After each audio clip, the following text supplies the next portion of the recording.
शिवसेना प्रमुख माननीय बाळासाहेब ठाकरे, राज्यभक्तीचे संस्कार, भारतरत्न डॉक्टर बाबासाहेब आंबेडकर या महाराष्ट्राच्या मायमाऊली महासाहेब यांना अभिवादन करतो. आपल्या राज्याचे मुख्यमंत्री आणि आपल्या पक्षाचे पक्षप्रमुख आदरणीय उद्धवसाहेब ठाकरे व्यासपीठावर उपस्थित असलेले युवा सेनेचे प्रमुख आणि महाराष्ट्र राज्याचे पर्यावरण व पर्यटन मंत्री सन्माननीय आदित्यजी ठाकरे, आमच्या शिवसेना पक्षाचे विधिमंडळ गटनेते अजयराव चौधरी, आमचे ज्येष्ठ मार्गदर्शक आदरणीय दादा सपकाळ, माझे तरुण सहकारी आमदार सुनीलराव शिंदे यांनी सांगितलं की पेढाही खाल्ला नाही, पेढाही वाटला नाही.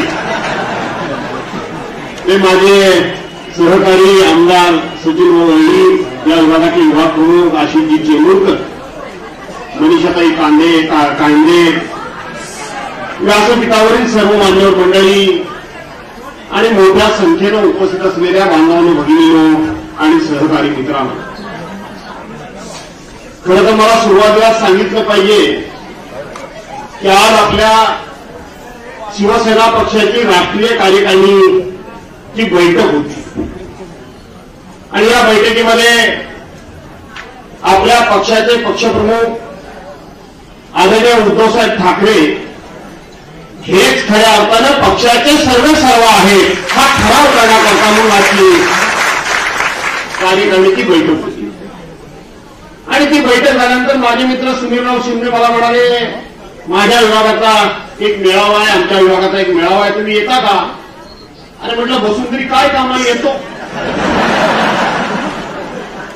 परंतु इथं आल्यानंतर हे सगळं रूप बघितलं आणि विशेष करून या सगळ्या महिला रणरागिणी पाहिल्या आणि थोडंसं मनावर माझ्या सचिन भाऊ दडपण आलं की आपल्याला भाषण नेमकं काय करायचं.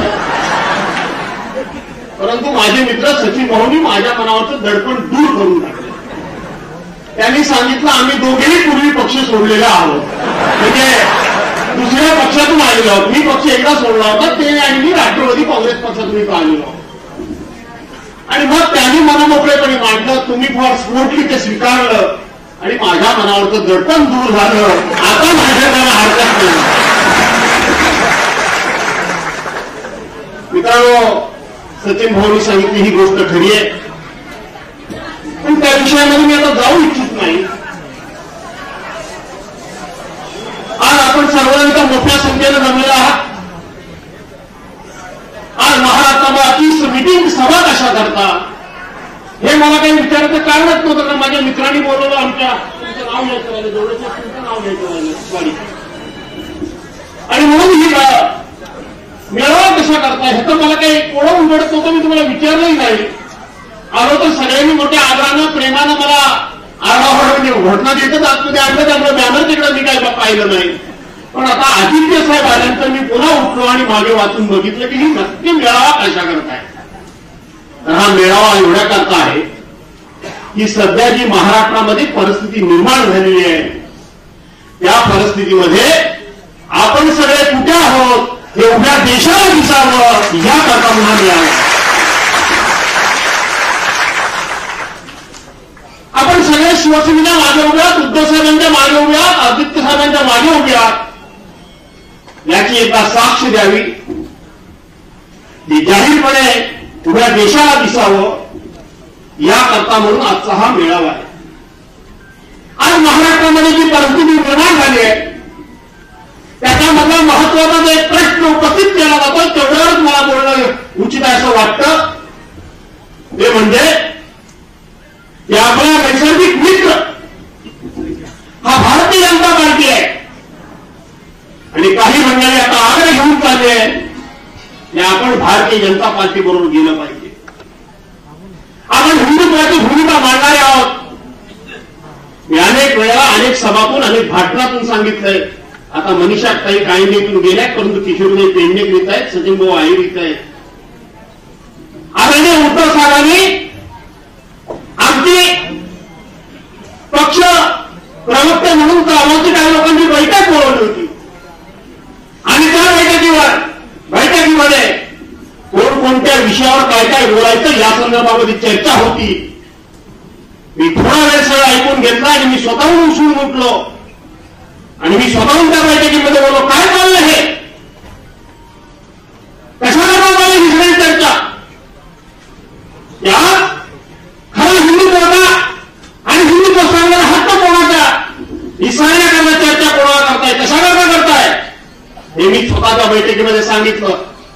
कोणाला प्रमाणपत्र द्यायचं आहे आणि हिंदुत्वाचे आहोत की नाही, कोणाचा प्रशस्तीपत्र द्यायचं आहे. ज्याने आणि ज्याने केवळ हिंदुत्व मतांत करता म्हणून एटीएम कार्ड म्हणून राम मंदिराचा विषय 30 वर्ष वापरला, परंतु हिंदुत्वाकरता त्याने कोणी केला, त्या फक्त केला तो शिवसेनेने केला. त्या बैठकीमध्ये सांगितलं की हा हिंदुत्वाकरता 1988-89 मध्ये कार्याची पोटनिवडणूक झाली आणि आदरणीय शिवसेना प्रमुखांनी रमेश प्रभूंना उमेदवारी दिली.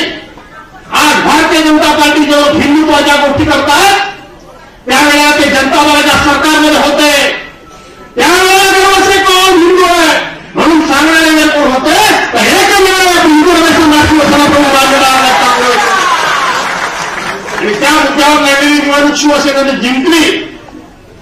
त्यानंतर त्या रमेश प्रभूंचं आमदारपद रद्द झालं हिंदुत्वाच्या मुद्द्यावर निवडणूक लढली म्हणून.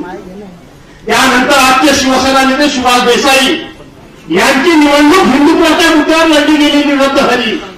कैलासवासी सूर्यकांत महाडिक यांची निवडणूक हिंदुत्वाच्या मुद्द्यावर लढली गेलेली ती रद्द झाली. आणि या देशामध्ये पहिलं हे प्रकरण घडलं की शिवसेना प्रमुखांचा 6 वर्षाकरता मतांचा हक्क काढला गेला. हिंदुत्वाच्या मुद्द्यावर सुद्धा निवडणुकीमध्ये हिंदुत्वाचा मुद्दा मांडला म्हणून 6 वर्ष शिवसेना प्रमुखांचा मताचा हक्क काढला. कुणी काढला तो काढत असताना केंद्रामध्ये सरकार काँग्रेसचं नव्हतं, हे सरकार कैलासवासी अटल बिहारी वाजपेयी साहेबांचं सरकार होतं. शिवसेना प्रमुखांचा मताचा हक्क काढला गेला, पण शिवसेना प्रमुखांची वैयक्तिक लढाई समजले, हिंदुत्वाचा त्याग करायची तयारी ठेवली. त्यांनी भारतीय जनता पार्टीच्या सरकारने भारतीय जनता पार्टीच्या नेत्यांना दोष दिले नाही तर हिंदुत्वाकरता आमदारकी काय, मतदान काय, पण याहीपेक्षा कितीही त्याग करायला तयार आहे पण हिंदुत्व सोडणार नाही हे शिवसेना प्रमुखांच्या भूमिका घेतली. त्यांनी पुरवून केली नाही. तुम्ही हिंदुत्वाचा विचार पुढे घेऊन जाताय म्हणून तुमच्या पाठीमागे उभं राहण्याचं काम शिवसेना प्रमुखांनी शेवटपर्यंत केलं. 15 एक महिना वर्षभराचा एक प्रसंग तुम्हाला मी सांगतो. आज आपले पक्षप्रमुख उद्धवसाहेब ठाकरे हे महाराष्ट्र राज्याचे मुख्यमंत्री आहेत. त्यांनी घटना हातामध्ये घेऊन शपथ घेतलेली आहे. खरं तर अशा पद्धतीनं राज्याच्या प्रमुख पदावर बसलेल्या माणसाला मी कुठल्या एका विशिष्ट धर्माचा, जातीचा किंवा मी एका विचारांना असं सांगता येत नाही नियमानुसार, घटनेनुसार. पण आपल्या सर्वांच्या दबावाने छाती फुगून आली पाहिजे. हिंदुत्व कोण सांगताय? अरे महाराष्ट्राच्या विधानसभेमध्ये राज्याचा मुख्यमंत्री सांगतोय की होय मी कालही हिंदुत्ववादी होतो, आजही हिंदुत्व झाले आहे आणि उद्याही हिंदुत्वादी राहणार आहे. हे दोघे माझे सहकारी बसले आहेत. काँग्रेस आणि राष्ट्रवादी काँग्रेस माझ्या बाजूला आहे. तरी सुद्धा मी सांगतो की हिंदुत्व होय मी हिंदुत्ववादी आहे आणि हिंदुत्ववादीच राहणार हे सांगण्याचं धाडस उद्धव बाळासाहेब ठाकरेंच्या मनात असू शकतं. होय 1992 साली बाबरी मशीद पडली त्यावेळेला सर्वांनी शेपट्या घातल्या होत्या. ते आमचं काम नाही म्हणून सांगितलं. त्यावेळेला या जगामध्ये या देशामध्ये एकच मर्द उभा राहिला की होय जर हे माझ्या शिवसैनिकांनी काम केलं असेल तर त्याचा मला गर्व आहे. घटना तुम्हाला माहिती आहे, पण हे सांगण्याचं धाडस विधिमंडळाच्या फ्लोअरवर माननीय उद्धव बाळासाहेब ठाकरे यांनी केलं. कोणाकडे प्रमाण घ्यायचं, कोणाकडे सर्टिफिकेट घ्यायचं, कोणाची शुभारंभ घ्यायची? अरे जे फक्त आणि फक्त मतांच्या कोपीवर माझं आव्हान आहे भारतीय जनता पार्टीला की ज्या पद्धतीने उद्धव साहेबांनी महाराष्ट्राच्या फ्लोअरवर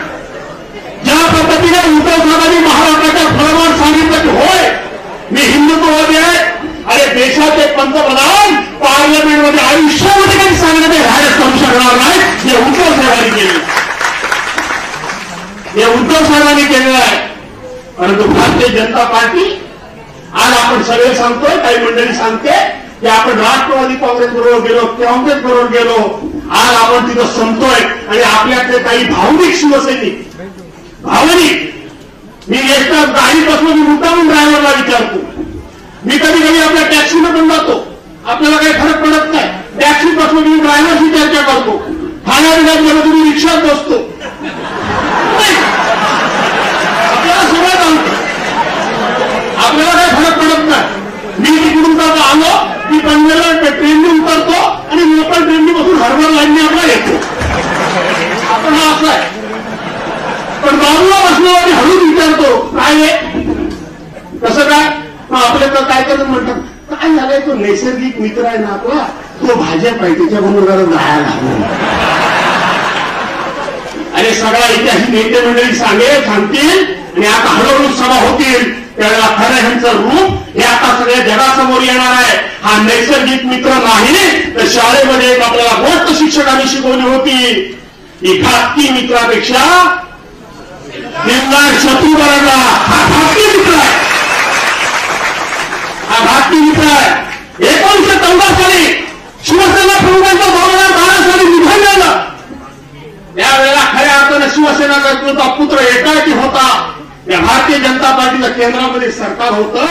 वास्तविक या भारतीय जनता पार्टीच्या नेत्यांनी शिवसेनेच्या पुत्राला असं एखाद्या हाताच्या फोडाप्रमाणे जपायला हवं होतं, त्याला झेलायला हवं होतं, त्याला सांभाळायला हवं होतं.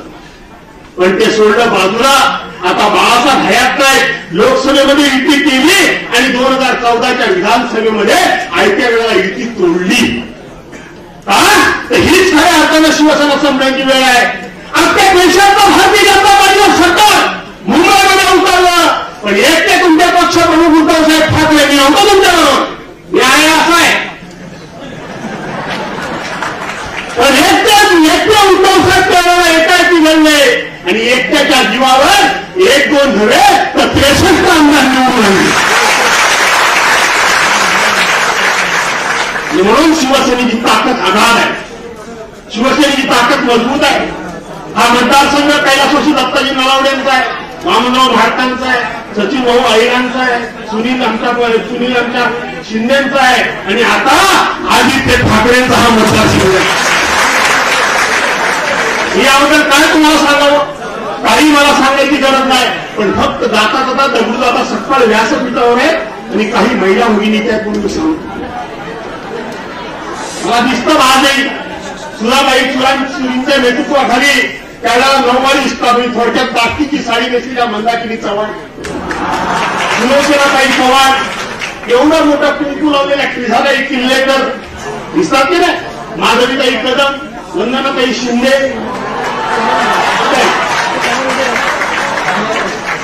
वंदनाताई शिंदे या अशा अनेक महिला मी बघितल्या. ज्या ज्या वेळेला शिवसेनेला हात झाला, ज्या ज्या वेळेला शिवसैनिकांना रस्त्यावर उतरावं लागलं, त्यावेळेला सगळ्यात छातीचा कोट करून जर उभ्या करून राहिले असतील तर तुमच्या राहिल्या आहेत. अनेक किस्से मी सांगू शकेल, अनेक किस्से मी सांगू शकेल, पण मी सांगणार नाही. आणि त्याचबरोबर दगडूबाबा माझी तुम्हाला विनंती आहे, मी मागे एकदाच फक्त माझ्या मुलांमध्ये म्हटलं होतं की भारतीय जनता पार्टीचा डोळा आज मुंबई महानगरपालिकेमध्ये आहे. पण ज्यावेळेला निवडणुका येतील त्यावेळेला हा मुंबईचा एक जुना शिवसैनिक त्याच्या घराघरापर्यंत आम्ही पोहोचू. जुना शिवसैनिक ज्याला भास्कर बाबासाठी आमदारकी नको आहे, ज्याला भास्कर बाबासाठी खासदारकी नको आहे, ज्याला नगरसेवक नको आहे, सरकारमधलं कुठलंही पद नको आहे. ज्यानं शिवसेना त्या काळामध्ये वाढवली अशी अशी लाखो माणसं घरामध्ये फक्त बसले. जा त्यांच्या घराघरापर्यंत हे बघतायत त्यांचा आत्मा तळमळतोय. आजही या त्यांच्या मुठी घालतायत आणि शिवसेना भगवान खाली ओढण्याकरता भारतीय जनता पार्टी पक्ष टाकलाय. बाकीच्यांना शिव्या देण्यापेक्षा या हरामखोरांची तळमळ होता एवढं मी तुम्हाला सांगतो. म्हणजे तळाव होता आणि त्या जुन्या बांधत्या माणसाला साथ झाला. अरे त्यांनीच तर खऱ्या आपल्या रक्तात आणि घामाचं शिंपडं घालून ही शिवसेना वाढवलेली आहे. ही शिवसेना अशी अडचण झालेली की त्यांच्या उड्या काढायला पाहू शकणार नाही. आजही ते बाहेर पडतील. फक्त त्यांच्यापर्यंत तुम्ही सगळ्यांनी पोहोचण्याचं काम करा. एवढंच फक्त मी तुम्हाला सांगतो. बाकी मी काही फार सांगण्याची आवश्यकता नाही. सचिन भाऊ माझ्या मनावर धडपण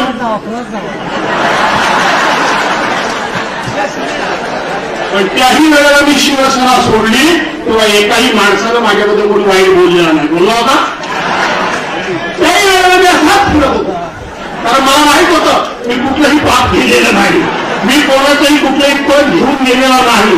शिवसेनेच्या वेळेला पण सगळी पदं सोडून राजीनामा देऊन राष्ट्रवादीच्या वेळेला सुद्धा पक्ष कार्यालयामध्ये गेलो. तेव्हाही शिवसेनेच्या शिवालयामध्ये गेलो. विधिमंडळाच्या कार्यामध्ये गेलो. तिथं माझ्या सदस्याचा आमदारकीचा राजीनामा दिला. पक्षाची वार्षिक वर्गणी ठरली. त्याच्या हातामध्ये पद्धतशीर रिसीट घेतली आणि मग बाहेर पडली. एक राष्ट्रवादीमध्ये केलं. राष्ट्रवादीचा राजीनामा करा पक्ष कार्यालयात गेलो. रितसर राजीनामा दिला.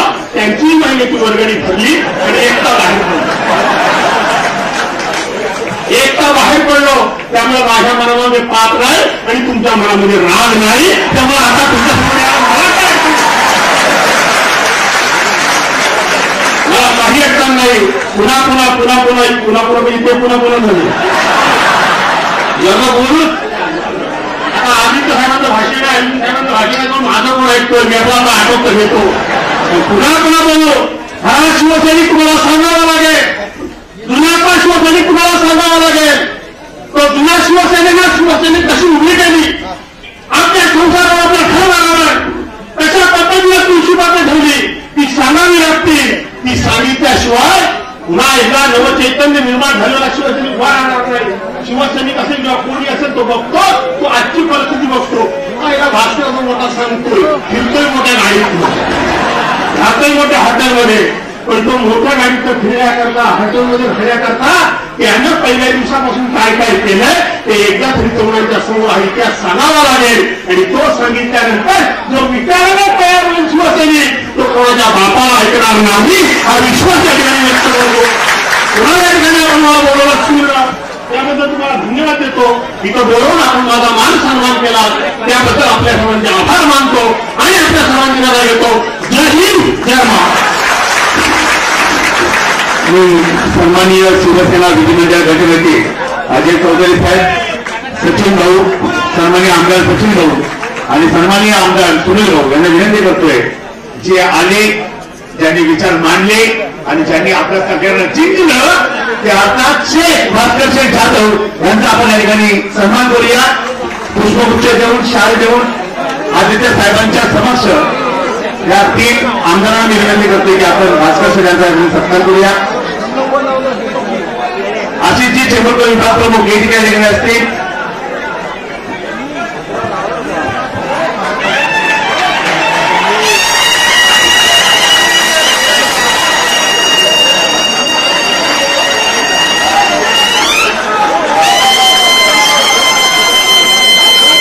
मी आदित्य साहेबांना विनंती करतो.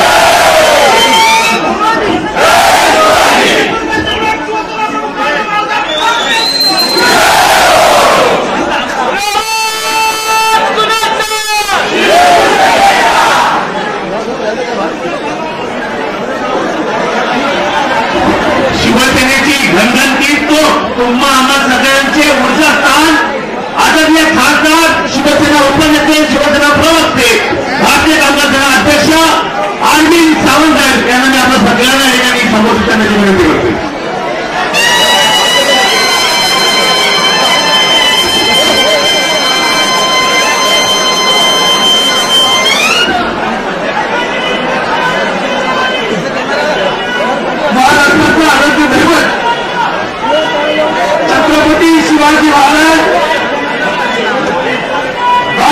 संत डॉक्टर बाबासाहेब आंबेडकर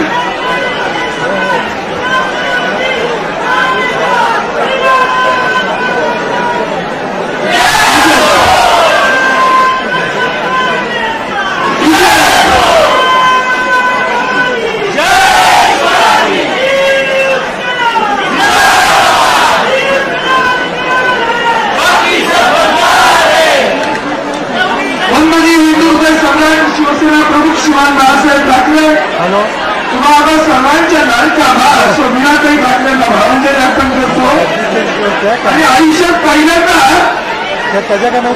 असं बऱ्याच वर्षांनंतर एका दळभद्री माणसामुळं मला कधी कधी आश्चर्य वाटतं. संकटही सारखी येतात, जेवढं संकटात आपण एकत्र येतो तेवढी आनंदात एकत्र येत नाही. आज एक असं हानेरं संकट आलं, माझी सुरातुमानकारी माणसं निर्माण झाली आणि त्यासाठी शिवसेनेचे ज्वलंत शिवसैनिक माननीय हिंदुस्थान सम्राट शिवसेना प्रमुख बाळासाहेब ठाकरे यांच्या विचारांना, शाश्वत विचारांना प्रज्वलित झालेले शिवसैनिक इथं जमले. त्या शिवसैनिकांना काय मला कळत नाही. म्हणजे आज मला आश्चर्य नवल वाटतं. भास्कर शेठ बहुत अनुभवी माणसं आहेत मला का, भास्कर शेठ आणि सचिन नाही, त्यांचा अनुभव तुम्हाला कळला असेल कसा येतो. मग तो अनुभव घेतल्यानंतर पुन्हा एकदा गंगेच्या पात्रात आणि प्रवास आल्यानंतर किती आनंद होतो याचं उदाहरण म्हणजे भास्कर शेठचं भाषण बोलून असेल. एवढा आनंद झाला होता की काय बोलू आणि काय नको, पण पावती फाटी मात्र आठवणी झाली जीवनाची. माणसाचं असं नसतो, दिलेलं लक्षात राहतं, भेटलेलं लक्षात राहतं. दिलेलं लक्षात राहतं. माझ्या आणि भास्कर शेठांची ओळख जेव्हा 88 साली एसटी कामगार सेवा स्थापन झाली आणि एसटी कामगार सेवेचं चिपळूणला युनिट करायचं होतं. मला म्हणून भास्कर शेठांची दुसरी आठवण मंत्रिकेला भेटायला तालुका होती. आदरणीय दादा दत्ताजी नलावडी साहेब त्यांनी मला जसं आली की त्या भास्कर भागात मी भास्कर शेठांना सांगितलं आणि विनंती केली, बाबा एसटी कामगार सेवेचा अध्यक्षपद स्वीकारा. आणि मग भास्कर शेठांनी 1988 साली माझ्या विनंतीला मान दिला आणि उद्धवजींच्या विनंतीला मान देऊन त्या ठिकाणी महाराष्ट्र एसटी कामगार सेवेचे चिपळूणच्या विभागाचे अध्यक्ष होते. तेव्हापासूनची माझी ओळख. पण माझ्याच गाडीला पंक्चर झाली होती. आता बरे तुमच्या गाडीला चांगले दिवस आले गेले आणि म्हणून भास्कर साहेब मनापासून स्वागत करतो. मी फार बोलणार नाही, कारण आता आदरणीय आदित्यशी बोलायचे आणि मला पुन्हा दुसऱ्या मेळाव्याला हजर राहायचंय गिरगावातल्या. म्हणून मी एवढंच सांगेन, सच्चाई छुप नहीं सकती, बनावट के असूलों से, खुशबू आ नहीं सकती कागज के फूलों से. हे कागदाची फुलं जमली का तिकडं. आज पण एक तमाशा झालाय ठाण्यात. मला युवा सेनेच्या म्हणण्याने पण सांगायचंय. ते उदाहरण सांगून ते बाबीसाठी ते बसलेत व्यासपीठावर. सांगा जर नंतर आदित्यजींना भेटून तुम्ही जे म्हणाल ना भास्कर शेठ, 1966 सालची आपली IAS बॅच भेटली मला आणि त्या IAS बॅच मध्ये तेही होते बाबेशेठ आणि आम्ही सगळे करत तुझे 66 सालची गॅंग एका ठिकाणी बसतो आणि तेव्हा ते म्हणाले जे चाललंय ते बरं नाहीये, एकदा आमच्या हातात जरा सिग्नल द्या, मग यांना दाखवून देतो शिवसेना काय आहे ती, तिथं तिथे जागा दाखवून देतो. आणि ही अशी माणसं आजही आहेत. साहेब वयानं भाकरी झाली बरं का, पण एवढी जिद्द आहे. तो शेरार मामा सुद्धा जाते त्यावेळी तुम्ही आज सांगा रायगडावर चढायला आम्ही सोडू शकतो. तुम्ही आज सांगा, आजही आम्ही पुन्हा जेलमध्ये तयार जायला तयार आहोत. कुणाचा खजाना उचलवायचं तेव्हा सांगा, आम्ही उचलतो. अशी माणसं आजही आपल्याकडे. म्हणून मला भास्कर शेठ यांची आठवण सांगितली. मी आठवण त्यानंतर सांगेन महापाशींना भेटून त्यांना सांगा. आज तुम्हाला विनंती एकच करेन, मला खूप आनंद होतोय पाहिल्यानंतर. कठीण समय येता कोणा कामाचं येतो त्याला कळेल, कठीण समय येता निष्ठावंत शिवसैनिक कामास येतो. आणि मग तुमच्या निष्ठेला प्रतिसाद करतो, नमस्कार करतो. ज्या पद्धतीने आलोत ना, काय आमच्या युवासेनेच्या मुलांना केलं. तरुण मुलगा आमचा हा म्हणतात आमदार काय झाले, मंत्री काय झाले, त्या माणसाचं व्हिजन मी एकदा फक्त जेव्हा ऐकलं तेव्हा मला अक्षरशः आश्चर्य वाटलं. एक आपला तरुण मुलगा बसतो एका छोट्या सभागृहात होतो, जरा प्रतिष्ठित होती आणि तिथं बोलताना म्हणाले पंचमहाभूताचा विषय मांडला तेव्हा मी उडून गेलो. या माणसाला पंचमहाभूताचा विषय कळतो, त्याला ही भूत जोडायला किती वेळ लागेल रे बाबा. ही घालून टाकणार आम्ही, घालून टाकू म्हणजे टाकूच. आता गेले बडोद्याला भेटायला गेले आणि म्हणून मी तुम्हाला, मला दुःख आहे इतक्या सज्जन मुलावर घाणेरडे आरोप केले. विसरू नका, ही वेळ नाही माझ्याकडे तर जास्त म्हणून सांगतो. तुम्हाला लागली याला, तुम्हाला आला पण त्या दरबदल्याने नाही झाला. मातोश्रीवर चित्तूने उडतात ना, किंवा आपल्या रक्ताच्या मध्ये तुटी तिथून उडायला पाहिजे नसा अशा मातोश्रीवर शिंतोडे उडवता. ते मुलींचा भोंगा बंद पडलाय बघा. का बंद पडला, कसा बंद पडला, कोण गेले, जे गेले ते पाहून त्याने घाबरतो. काल इन्कम टॅक्स रे, आज भाजपात ईडी बांध, ईडी बांध. तो ठाण्याचा एक दलबदरी, तोही तिकडे ईडीसाठी बडबड होते. आम्ही सांगत होतो भाजपा बरोबरचा. अरे आमचा इतिहास आहे रे. छत्रपती शिवाजी महाराज औरंगजेबाच्या दरबार वाकले नाही, तिथे माझी शिवसेना कधी वाकणार नाही. हे आदरणीय उद्धवजीला तुम्ही सांगता लाज नाही वाटत तुम्हाला? जगाची काही मनाची लाज नाही वाटली तुम्हाला की माझ्या आदित्यजीवर तुम्ही शिंतोडे उडवताय, आमच्या ठाकरे घराण्यावर शिंतोडे उडवताय, परिणामी शिवसेनेच्या मुळावर घाव घालताय. आणि तरी सुद्धा तुम्ही सांगताय की भाजपबरोबर जायला पाहिजे. इतके निर्लज्ज, इतक्या सत्तेसाठी नाचशिला तुम्ही. आणि म्हणून त्याचा कडवट निषेध झाला पाहिजे. निव्वळ निषेध नाही, त्या निषेधाचा एकच उत्तर आहे. उद्याच्या महापालिकेत, मुंबई महापालिकेवर भगवानी भगवान जोरदार भरलेला आणि त्याचं उत्तर तुम्ही द्याल असा विश्वास व्यक्त करतो. आपली रजा घेतो. जय हिंद, जय महाराष्ट्र, वंदे मातरम.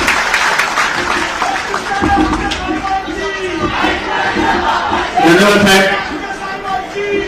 मी फक्त एकच मिनिट एक गोष्ट सांगू इच्छितो. साहेब, तुम्ही तुमची उमेदवारी या लाला लजपतराय कॉलेजमधून भरली. काल आम्हाला आदेश आला की इथे सभा घ्यायची, मग दक्षिण मध्य मुंबईत आखी मुंबई पार्टी घातली, असं सभागृह मिळालं नाही. शेवटी योगायोगाने हे सभागृह मिळालं. याच्या मागचं कारणच असेल कारण ज्या लाला लजपतरायांनी 1928 साली सायमन कमिशनला परत जाण्यासाठी छातीचा कोट केला, लाठीला झेलला, त्यांनी शेवटचं भाषण करताना म्हणाले की माझ्या अंगाला असलेला प्रत्येक घाव हा ब्रिटिश सार्वजनिकाला सोडून लावल्याशिवाय राहणार नाही. ज्यांनी ज्यांनी शिवसेनेची गद्दारी केली 1951 पासून आजपर्यंत शिवसेनेवरती घाव केले, त्या सगळ्या साम्राज्याला सुरुंग लागलाय. आणि म्हणूनच कदाचित लाला लजपतराय कॉलेज आणि तुमचं एक वेगळं नातं झालेलं आहे. आणि हे नातं या महाराष्ट्रात मुंबई ज्यांनी त्यांनी गद्दारी केली त्यांचं साम्राज्य उठून जाणं स्वस्त बसणार नाही. तुमचा श्वास माझा द्यास आदित्य साहेब. आणि मी या ठिकाणी आमंत्रित करतोय तुमच्या आमच्या सगळ्यांचा श्रद्धास्थान, तुमचं आमचं दैवत अखंड महाराष्ट्राचे भाग्यविधाते आदित्य साहेब ठाकरे.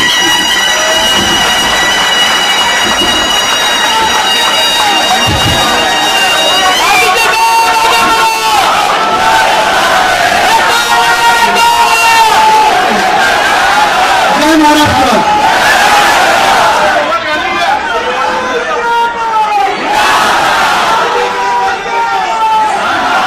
माझा आवाज येते का मागे?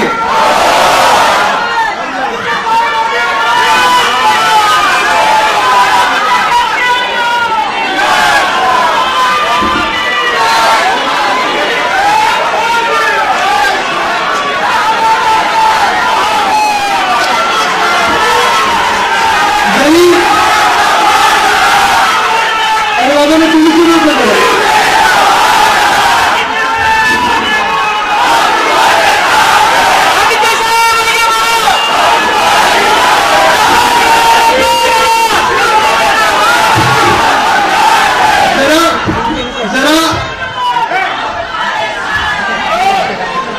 बघितल्यानंतर मला खूप दिवस आठवते जेव्हा मी माझी उमेदवारी जाहीर केली आणि माझा आवाज जरी तिथपर्यंतच येत असला या हॉलमध्ये, तरी तुम्हाला आज एक सांगतो की तुमचा आवाज गुवाहाटीपर्यंत पोहोचलेला आहे.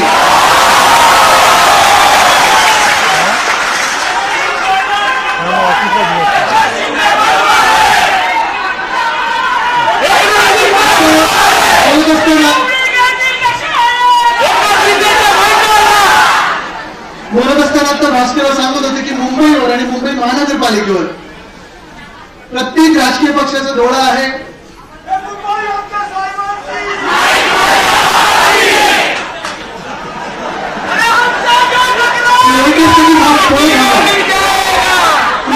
आवाज तुमचा वाचवून ठेवा जरा. पण भास्कर मी तुम्हाला सांगतो, हे तुम्ही बरोबर बोलत की मुंबईवर सगळ्यांचा डोळा आहे, भारतीय जनता पक्षाचा डोळा आहे. पण गेले जेवढी वर्ष आपण शिवसेना म्हणून राहिलो आहे, जरी कोणाचा डोळा असले तरी कोणाची नजर लागू दिली नाही मुंबईला. आज इथे उपस्थित झाल्यानंतर मी बोललो की जेनी हाऊस मध्ये ताकद दाखवली, तो आवाज आमच्या बाजूला इथे बसलेला भास्करराव तुम्ही इथे होता. दोन्ही बाजूला सचिन भाऊ, सुनील भाऊ, मी तर आहेच, महापौरताई आणि मध्ये जेव्हा खासदार साहेब आले तेव्हा आपण बघितलं असेल चौधरी साहेबांना मी मध्ये घेतलेलं नाही, पळत होते म्हणून नाही, नुसतं त्याला तेच बोललं नाही तर तुम्हाला वाटेल आम्ही तुम्हाला पकडून ठेवतो. पण खरोखर गेले 2-4 दिवस मी बघत आहे, जे काही वातावरण आहे शिवसैनिकांमध्ये वातावरण आहे, मुंबईमध्ये आहे, महाराष्ट्रामध्ये आहे, एक जोश दिसतो, जल्लोष दिसतो सगळीकडे की घाण निघून गेली, आता जे काय व्हायचं ते चांगलंच होणार.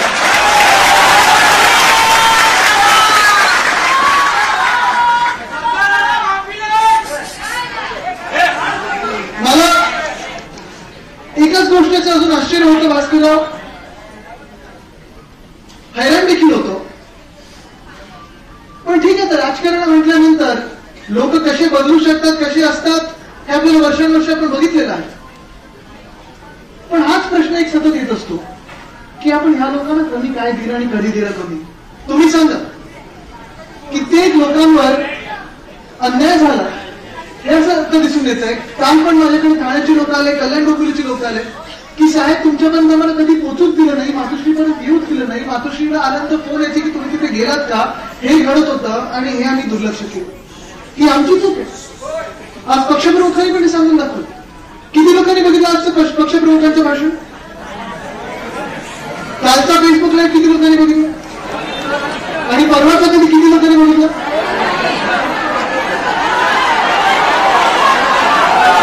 सर्वांनी बघितलं. पण मी तुम्हाला एक सांगतो, ही गोष्ट काही आपल्या शिवसैनिकांनी बघितलं नाहीये. जे परवाचा पहिला तुमचा फेसबुक लाईव्ह होता, वर्षा बंगल्यातून होता, तो फेसबुक लाईव्ह, आणि खरं तर त्यांची ओळखच आता फेसबुक लाईव्ह झाली की हा माणूस फेसबुक लाईव्ह वर आला, प्रत्येकाच्या घरी गेला आणि कोविडच्या कठीण काळात महाराष्ट्राला आणि महाराष्ट्रामध्ये देशाला सांगून देणारा, दिशा दाखवणारा, मार्ग दाखवणारा, काळजी दाखवणारा, सगळ्यांची काळजी घेणारा आपल्या घरातला माणूस म्हणून मुख्यमंत्री उद्धव ठाकरे हे नाव प्रसिद्ध झालेलं आहे. महापौरताई जेव्हा मी आता नोव्हेंबरमध्ये COP26 म्हणजे ग्लासगोला गेलो तेव्हा देखील, तेव्हा उद्धव साहेबांची सर्जरी होती, त्या माणसाने मला सांगितलं आदित्य तिथे तू जा, कारण तू महाराष्ट्राच्या वतीने चाललेला आहे, देशाच्या वतीने चाललेला आहे, माझ्यासाठी थांबू नकोस.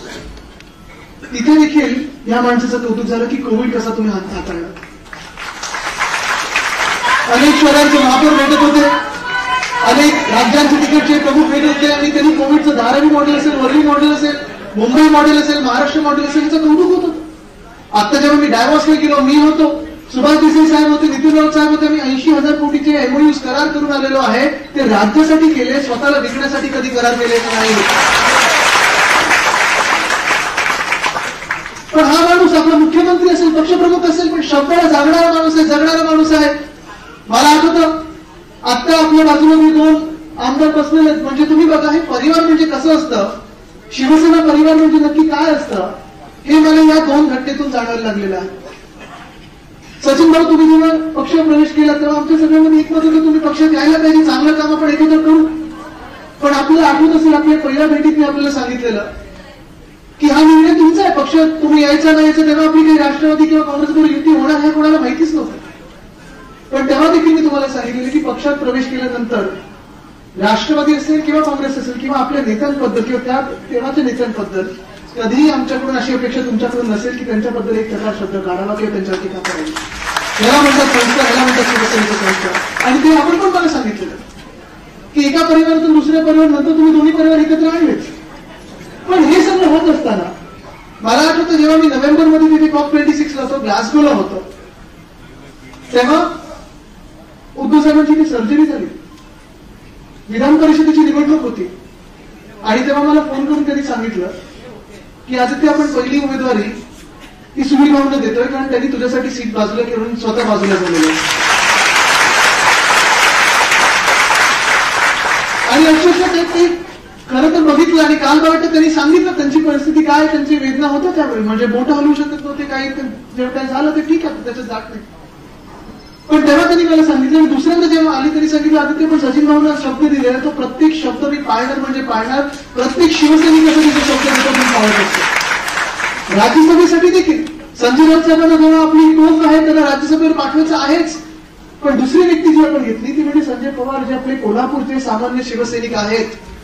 सचिन भाऊ तुमच्यावर कोण दिलं, आमच्या पडवी, हे पण सामान्य शिवसैनिक, कधी कोणी नाव ऐकलं नसेल, कुठे पुढे करत नाहीत, पण कार्यकर्ता म्हणून काम करतात आणि म्हणून आपण त्यांच्यावर विश्वास टाकला आणि ते विधान भवनात आपण पाठवलेलं आहे. असा एक वेगळा माणूस आहे. म्हणजे परवा पण जेव्हा फेसबुक लाईव्ह करत होते त्यांनी सांगितलं आदित्य मला वाईट ह्याच गोष्टीचं वाटतं आणि मला आई पण हेच बोलली की ठीक आहे वर्षा बंगल्याचा कोणाला मोह नसतो, बंगल्याचा मोह नसतो, अटली आपल्याला तरी नाही कमीत कमी. इतर काही मला माहिती आहे की आधी पण पुन्हा एक चालायचं, भिंतीवर कोणी काही लिहून ठेवलेलं, बंगला सोडायला काही कित्येक मंत्री तयार नसतात. ज्या मिनिटाला उद्धव साहेब जेव्हा फेसबुक लाईव्ह करत होते 5ची वेळ ठरलेली, काय झालं कोणाच ठाऊक, थोडं टेक्निकल आमची लाईव्हची टीम आली नाही, थोडं 25 मिनिटं त्याच्यात गेले, पण मला त्या मिनिटाला सांगितलं आदित्य बॅगा बांधा आपण निघतोय. मी म्हणलं अरे असा मुख्यमंत्री कोणाला मिळणार, महाराष्ट्राला कधी मिळणार ज्याला मोह नाही असं मुख्यमंत्री मिळणार. आणि जसं त्यांनी सांगितलं की मोह सोडला पण जिद्द सोडली नाही, जिंकायचं म्हणजे जिंकायचं सालाड आपण जिंकण्यासाठी लढत आहोत. पण हे सगळं चित्र बघत असताना मला वाईट, ज्यांना मी मित्र समजायचं वाईट ह्याच गोष्टीचं वाटतंय. 2-3 आमदार तर माझ्या डोळ्यासमोर, परवा काल तुम्ही सचिन भाऊ तुम्ही होतात, सुनील भाऊ तुम्ही होतात, आशिषजी तुम्ही होतात, म्हणजे आता दिलीप बाबा लांडे, मग परवा तुम्ही होतात भास्कर, माझा हात पकडला, रडले, मला मिठी मारली, कधी सोडणार नाही म्हणून सांगितलं. आणि खरोखर मला वाईट ह्या गोष्टीचं वाटलं. त्या माणसाला अजूनही मी चॅलेंज देतो, म्हणजे मी काही नावं घ्यायला किंवा कोणाला बदनाम करायला बोलत नाही, पण त्यांनी मला एक काम सांगावं मुंबईतलं की जे त्यांनी सांगितलं आणि मी केलेलं नाही. प्रत्येक वेळी माझ्या ऑफिसला प्रत्येक आठवड्यात असेल चांदिवलीत कित्येक आम्ही विकास कामं केले, ते एकत्र केलेत आणि त्याचा निर्णय मी पालकमंत्री म्हणून घेतलेला आहे, फंड मी दिलेला आहे. कारण जनताचं फंड होतं, जनतेचा फंड होता. प्रकाशन सुरू असतील तुम्ही बघितलेलं आहे परवा पण. तर ह्या सगळ्या गोष्टी आणि ह्या घडामोडी बघितल्यानंतर खरोखर वाईट ह्या गोष्टीचं वाटतं की ही जी आपली लोक होती, वर्षा बंगला असेल किंवा जो मोह असेल किंवा जे काही आहे हे सोडण्याचा मोह, ठीक आहे एक उद्धव साहेबांना सोडण्याचा मोह जास्त होता मला वाटतं, पण मूळ मुद्दा हा आहे की हे काही मित्र पक्षाच्या दगाफटक्यामुळे नाही, हे काही विरोधी पक्षामुळे नाही, तर आपल्या लोकांमुळे आपल्याला दगा झालेला आहे. विचार करा, म्हणजे आपण जसे आज समोर बसलेला आहात, कधी ना कधीतरी हे कार्यकर्ते आपल्या समोर बसलेले किंवा कधी कधी आज न आलेले कार्यकर्ते, आपण त्यांना एवढी मोठी पदं दिली. संदीपान बोलले किती फंड दिला मी त्यांना, किती कामं तिथे केली, पर्यटनची त्यांच्या मतदारसंघात मुख्यमंत्री महोदयांनी केली असतील, प्रकाश आंबेडकर असतील, ही सगळी आपल्या प्रेमाची माणसं, आपल्या जवळ असणारी माणसं जेव्हा निघून जातात, समोरून जेव्हा बोलायला लागतात, तेव्हा दुःख ह्या गोष्टीचं होतं की आपलं चुकलं काय. म्हणजे मी हे चुकलं का स्वतःचं की मी 32 वर्षाचा एक तरुण माणूस ह्या राजकारणात आहे, हे चुकलं. जेव्हा आता राजकारणाचं मी बघत आहे की प्रत्येक दिवशी पातळी ही खालती जात आहे, तेव्हा मी खूप वेळा हा विचार करतो की मी कुठच्या तोंडाने दुसऱ्या युवाला किंवा एक तरुण मुला किंवा मुलीला सांगेन की बाबा ना तुम्ही या राजकारणात या. पण हे जरी असलं एका बाजूला, तरी दुसऱ्या बाजूला मी तुम्हाला सांगतो एक चित्र वेगळं आहे. म्हणजे मी आता जे बाजूचे आमदार आहेत त्यांच्याबद्दल काही बोलणारच नाही, जे पडून गेले, दुसऱ्यांदा पडून गेले, सदा भागते राहते. पण हा ते तर ह्या बाजूचे, आता त्यांच्याबद्दल जेवढं बोलावं तेवढं कमी आहे. लोकच बोलतील, आपल्याला बोलायचीच गरज नाहीये. पण महत्वाची गोष्ट ही आहे की त्या दिवशी वर्षाकडून मातोश्रीला जाताना, आमच्या मातोश्रीकडे येताना, तुमच्या मातोश्रीकडे येताना जे काही आम्हाला प्रेम दिसलं, तिथे कुठेही आमदार नव्हते, खासदार नव्हते, नगरसेवक नव्हते. नगरसेवक बिचारे आता टर्म संपलेली आहे, पण तरी कोणी पदाधिकारी नव्हतं, रस्त्यावर होता तो सामान्य नागरिक होता, मुंबईकर होता.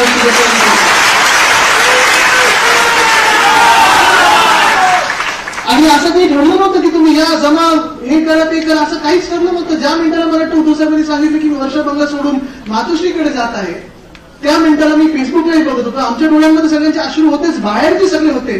काही पोलिसांच्या डोळ्यात मी अश्रू बघितले, काही सीएमओच्या स्टाफमध्ये बघितलं. शिवसैनिक अक्षरशः रडत होते की दगाफटका झाला तो आपल्याच लोकांनी, हक्काच्या लोकांनी केलेला आहे.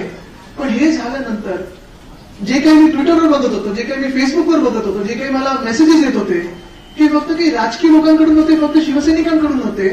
पण अशा काही नागरिकांकडून होते या देशातल्या आणि या महाराष्ट्रातल्या, ज्यांना राजकारण कळतं पण ते राजकीय नाहीये, ज्यांना राजकारण कळतं पण ते कुठच्याही पक्षाचे नाहीये, अशा लोकांकडून मेसेज आले की हा खरोखर सर्वोत्तम मुख्यमंत्री तर आहेच, पण व्यक्ती म्हणून खरोखर ह्याच्यासारखं दुसरा व्यक्ती होणार नाही. जे आज सोडून गेलेले आहेत आपल्याला, ज्यांनी बंड पुकारलेले आहेत, तिथे गेलेले आहेत, काय नक्की मिळणार आहे त्यांना?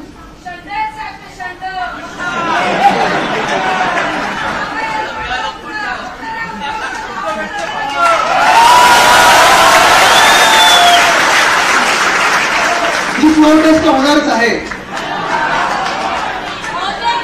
सचिन भाऊ, तुम्ही फ्लोर टेस्ट बद्दल सांगितलेलं आहे. ज्या दिवशी फ्लोर टेस्ट ठरेल, मुंबईत उतरतील, एअरपोर्ट कडून विधानभवनाला जाण्याचे रस्ते आपल्या वरळीतून आहेत.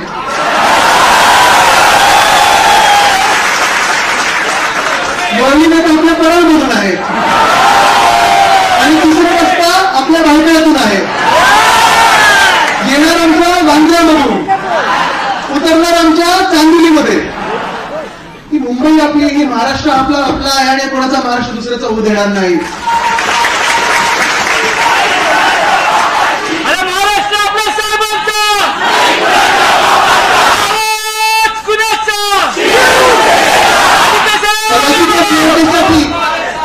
कदाचित त्या फ्लोर टेस्टसाठी, म्हणजे एक फ्लोर टेस्ट आपली बाहेरची आणि एक फ्लोर टेस्ट आपली, आर्मी लावू शकतील, सीआरपीएफ लावू शकतील, पॅरामिलिटरीचे जवान लावतील, काही करू शकतात. पण केंद्र सरकारला हे उत्तर द्यायला नुसतं महाराष्ट्राला नाही, देशाला नाही, जगाला लागणार आहे की जे चाललेलं आहे ते लोकशाहीला पकडून आहे का, न्याय प्रक्रियेला पकडून आहे का. जे काही बंड पकडून पुकारून गेलेले होते, जे मोठी नेते मंडळी होती, ज्यांना मान स्वाभिमान इथे अभिमान मिळत होता, मोठी पदं मिळत होती, एवढी सारखं खातं जे नेहमी मुख्यमंत्री, तुम्ही गेल्या 25, 30, 50 वर्षाच्या इतिहासामध्ये बघा, मला वाटत नाही एवढी खातं हे कोणाकडे दुसरीकडे दिलं असेल, हे मुख्यमंत्री स्वतःकडे ठेवतात. हे खातं मुख्यमंत्री महोदयांनी त्यांना दिलेलं, MSRDC सारखं दुसरं खातं त्यांना दिलेलं. पण एवढं जर शूरवीर असतील, एवढे सगळे जर वाद तिथे बसले असतील, खरी सेना जर ते असतील, त्या आज कधी नवीन त्यांनी शिवसेना आणि हिंदुत्व सम्राट बाळासाहेबांचं नाव घेण्याचा प्रयत्न केला, ते होऊ शकत नाही, ते होणार नाही, होणे नाही. आणि त्या लायकीची पण नाही आहेत. कारण तुम्हाला सांगतो, जर तशी हिंमत असती तर बंड करायला ते सुरतला गेले असते का? मुंबईत सोडा ठाण्यातच बसले असते ना. बंड करायला सुरत, बरं सुरत वरून कुठून पळाले, कुठे पळाले?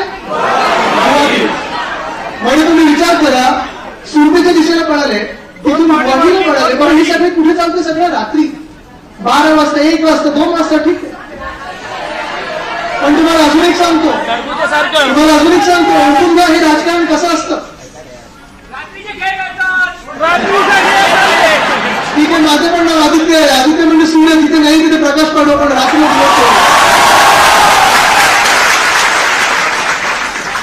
पण तुम्हाला सांगतो, ज्या गुवाहाटीमध्ये गेलेल्या आहेत तिथे 2 चित्र दिसत आहेत. एक चित्र कुठचं आहे तर आपल्या आमदारांचं, ज्यांना काही लोकांना किडनॅप करून दिलेलं आहे. 2 शून्य आपल्याकडे पडून आले परत, कैलाश पाटील आणि नितीन देशमुख, हे दोघं आपल्याकडे आले. ताकद लावली, त्यांनी लढाई करून परत आले. काही लोक बिचारे, आज मी व्हिडिओ बघतो, त्यांचे चेहरे पडलेले आहेत, असं वाटतं दादागिरी केली, धमकी दिलेले नाही. काही लोक खरोखर बसून गेलेले आहेत, जे 15-16 टचमध्ये आहेत. ते सांगत असतात की असं सांगितलं गेलं की मतदानानंतर गाडीत बसा, जेवणाला नेतो आणि तिथून पळव. पण जी मंडळी केंद्र सरकारला घाबरून गेलेली आहे, जी मंडळी स्वतःला प्राइस टॅग लावून गेलेली आहे, ते आपले नव्हते आणि कधी होणार पण नाही. त्या मंडळीचं तिथे हॉटेलमध्ये पाहुणचार चाललेला आहे. आपण काही किती म्हणजे किती अमाप पैसा, चार्टर प्लेनवर पैसा ओतलेला जातोय, हॉटेलवर पैसा फेकला जातोय. मला वाटतं कालच वाचत होतो मी कुठेतरी वृत्तपत्रामध्ये की 8 ते 9 लाख पर डे हे त्यांचं जेवणाचं बिल आहे.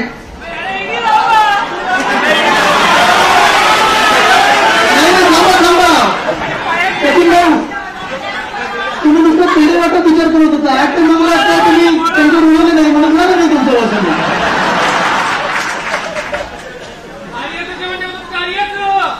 आता मला वाटतं त्या दिवशी ते फक्त गायचे बाकी होते तुम्ही. पण एका बाजूला 8 ते 9 लाख मी एका पेपरमध्ये वाचत होतो, काही बातम्यांमध्ये बघत होतो की प्रत्येक दिवशी खाण्यावर उडवलं जातं. बाकीचं सोडा, जे वाहतं ते मी बोलणार नाही तिथे. हॉटेलचं बुकिंग पूर्ण हॉटेल बुक झालं असं मी ऐकलेलं आहे. गाड्या, ताफा, जे काही सिक्युरिटी, बाउन्सर बिन्सर हे सगळं आहे. पण दुसऱ्या बाजूला तिथे लाखो लोक त्या आसाममध्ये पूर परिस्थितीत बुडत आहेत.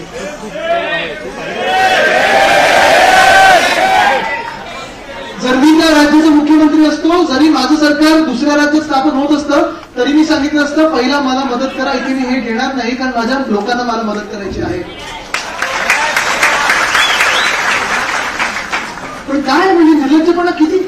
ज्या राज्यात पूर आलेला आहे, लाखो लोक संकटात आहेत, जिथे काही लोकांचा जीव जात आहे, तिथे ह्या गोष्टी असे करायचे. आता मला ऐकू येते पुढे गोव्यात नेणार की पुढे नेणार, हे सगळ्या गोष्टी चालू.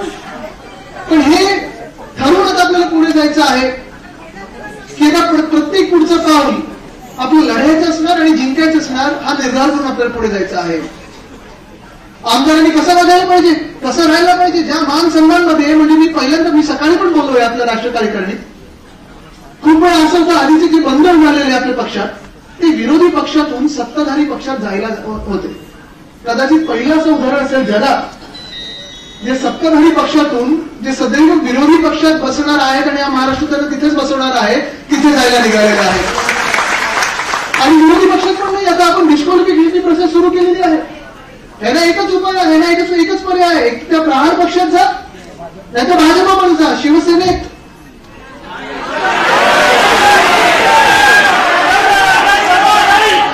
प्रत्येक ठिकाणी आपले उमेदवार तयार जिंकून द्यायला तयार आहे.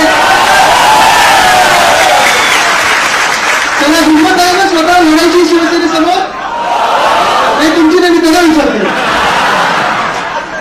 नाही तुम्ही पण जाऊ तिथे. हिंमत असेल शिवसेनेला समोर लढायची, खरं बंड पुकारायची.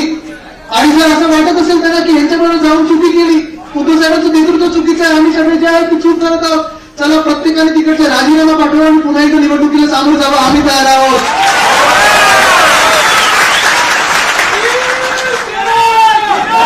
मला माहिती आहे की ह्या हरणा लागण्याचे इथे उभे आहेत, प्रचाराला बाहेर पडू देणार नाही त्यांना या महाराष्ट्रामध्ये. आहेत काही लोक तिकडचे जे आमदार बसलेले आहेत ते मेसेज पाठवतात, त्यांना घेऊ शकतो आपण परत. ज्यांनी बंड केलेला आहे, ज्यांनी दगाबाज केले, जे दगाबाज आहेत,